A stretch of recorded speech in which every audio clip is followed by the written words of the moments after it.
Subscribing to The Observer on YouTube couldn't be easier, and we're going to show you exactly how to do that.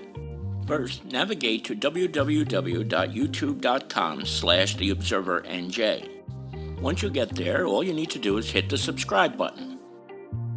Next to the subscribe button, click the down arrow and then all. And that's it. You're subscribed, and now anytime The Observer is live, you will be notified. Hi again, everybody. It's Kevin Canessa coming to you live from the newsroom of The Observer and TheObserver.com on this, the 30th day of December in the year 2025. Sure hope you're enjoying your days no matter where it is you are in the country. Here in the Northeast, 31 degrees. It's been very cold. And can you imagine all of the people who will be in Times Square on New Year's Eve? I think the wind chill is supposed to be substantially low on New Year's Eve. So I don't envy anybody who is going to the New York City at all for that on New Year's Eve. But we hope you certainly enjoyed your Christmases, no matter where it is that you celebrated them or whatever holiday it is that you celebrate.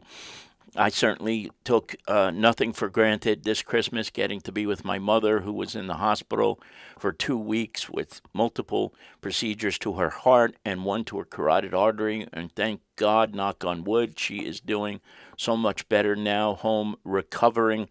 So thank you all for your prayers for that, too.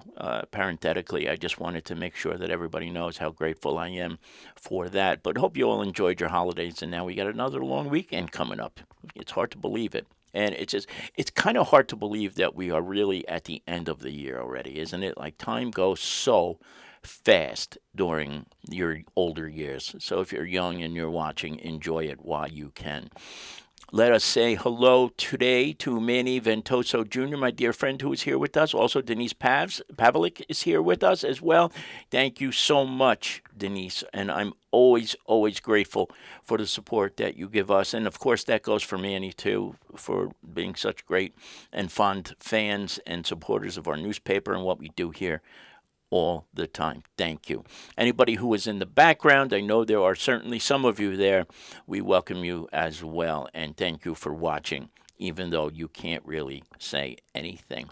We'll also welcome in Deputy Mayor Melanie Ryan, also a dear friend of mine. She's watching us from around the corner as well. Melanie, thank you very much, as always. And this is this was such an interesting year. It really was. We saw things happen that I don't think any of us could have ever predicted would happen in the year 2025. And yet we all somehow managed to get through it all. And before I continue on that, I want to welcome in Mayor Dan Prunty from the Mayor of North Arlington. Mayor, good to see you. Thank you very much for popping in. I hope everything is going well, and I hope to get to see you soon, of course.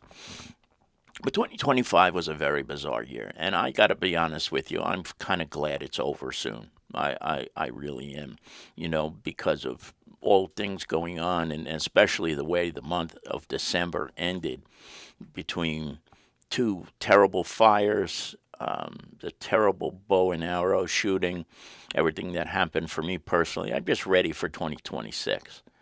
But when we get to this point in the year every year, we always take a look back at the year that just passed. And for space considerations, it can't be always that big. So I think it was pretty obvious that two of the big stories happened later on in the year. The first one, of course, is what happened to Pablo Criollo, the man from Harrison who was killed a couple of weeks ago with a bow and arrow attack on Kearny Avenue. That was certainly one of those stories that garnered national attention. In fact, it was in People magazine online just a couple of days ago. So that'll give you an idea of how much traction a story like this gathered. And it is certainly so good to see that the family of Pablo has been able to raise more than $40,000. The last time I checked, it was just about $41,000, but I'm sure it's grown since then. And when this all happened, it was always a reminder of how the communities that we serve here always pull together during times of tragedy. And most certainly that happened at the unfortunate and tragic death of Pablo, and the loss that his family is going through right now must be just unimaginable. How do you celebrate Christmas when the man who was coming home to buy a table to put up all the Christmas presents for the family gets senselessly killed walking home from work? I just don't know how anybody gets through that. And so, of course, it was the top story of the year in 2025. I don't think anything could come close or will ever come close to topping a story like this. And no matter how far away we get from the day, it still doesn't make it any easier without question. I did notice, however, that Pablo's funeral will take place at the Mulligan Funeral Home. I believe it's January 4th. But if you could check mulliganfh.com for all of the details there. But it's good to see that he will be getting a proper burial here in the United States. And I'm certainly glad to hear that Frank Mulligan is in charge of the arrangements. The other big story of the year, of course, was the reelection of Mayor Carol Jean Doyle. Let's face it, it was a trouncing. She absolutely slaughtered Sidney Ferreira in the election in the first week of November, and that led to her first full term as mayor of the town of Kearney. With her, Mary Trine DeCastro, Joe Rodriguez, Fred Esteves, and Jerry Facito all won also pretty convincingly as well. So it was a clean sweep for Mayor Carol Jean Doyle as she begins what will be her first full term as the mayor of Kearney. I don't know quite how she does it. Between being on the road, going into Jersey City for work, then going to events, going back to Jersey City, somehow finding a way to go down the shore and then come back and do all these things.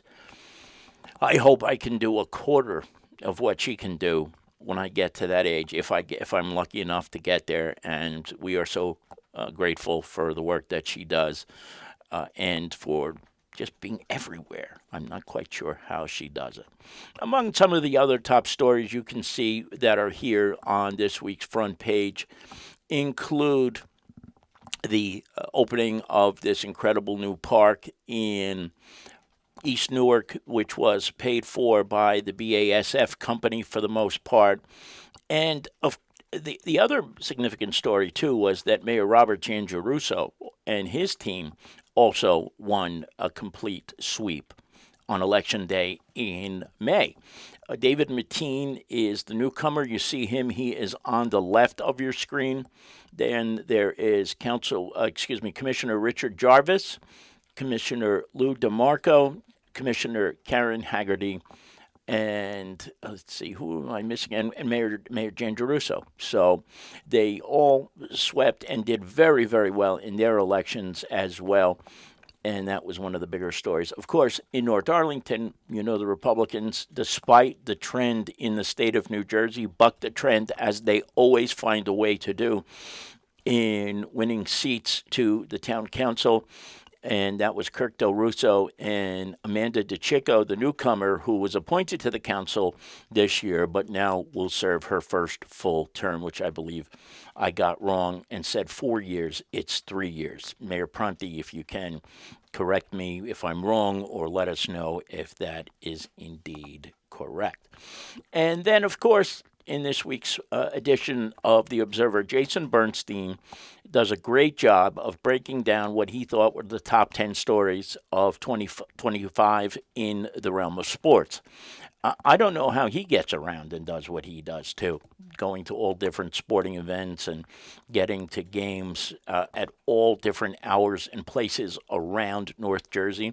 But he does, and we are very, very fortunate to have him here with us for these last 3 years, and very, very grateful for Jason and his presence on our staff. It was also 9 years ago that we lost Mother Mary Tortoretti on December 21st, 2016. It is almost unfathomable to any of us who knew her and loved her that she's been gone for so long, 9 years already. And I know this is always a very, very tough time for Lisa and for Tina. How could it not be? But somehow they managed to trudge through every December and get through it. And it doesn't make it easier, but doesn't make it better, but it certainly does make it easier. It does time. But boy, do we miss Mary. Do we ever miss her? She's been gone for 9 years already. And that was, of course, on December 21st. So we remember her in a very, very special way. And her name will remain in this newspaper in perpetuity because it belongs there. She was such a significant part of what we do. And we miss her very, very much. There are 2 pages of classifieds this week, so if you're looking for a place to rent and have about $100,000 to spare, you could probably find something there. And also, this was, I think we talked about this last week, but 2 Kearney detectives got their golden shields. And this is them with Chief Scott McPhee and a couple of the other higher ranking police officers. That's John Fabula, and there's a couple of others there too in the picture. So check that out as well if you get a chance. That's over on the classified pages. And this is pretty cool, too. These 2 police officers graduated the academy and will soon be taking the streets of East Newark as probationary police officers. And Billy Arizuma and Junior Fiore were very proud to be there with them while they both finished their academy training. And so wraps up 2025. I want to thank everybody who has been here, even if it's just been for a minute. At some point in time, that means something to us because I've said this 1,000 times and I'll continue to say it until the last time I do this. You could be doing anything else right now. You could be, if you're at the office, doing your paperwork. If you are home, you could be doing housework. If you are on the road, some people actually listen while they're in the car and on the road. We can't thank you enough for that. I've always felt I don't deserve it, but I'm so grateful to all of you for that loyalty. And I cannot wish you more. On behalf of Lisa, Tina, Bob, Michelle, and Jason, all the very best in 2026. So for the last time in 2025, Kevin Canessa signing off, unless there is, of course, breaking news, which we will join you for. And we hope to see you back here again very, very soon. Take care, everybody. Thank you, and enjoy the rest of your day, and have a happy and healthy new year. Bye-bye.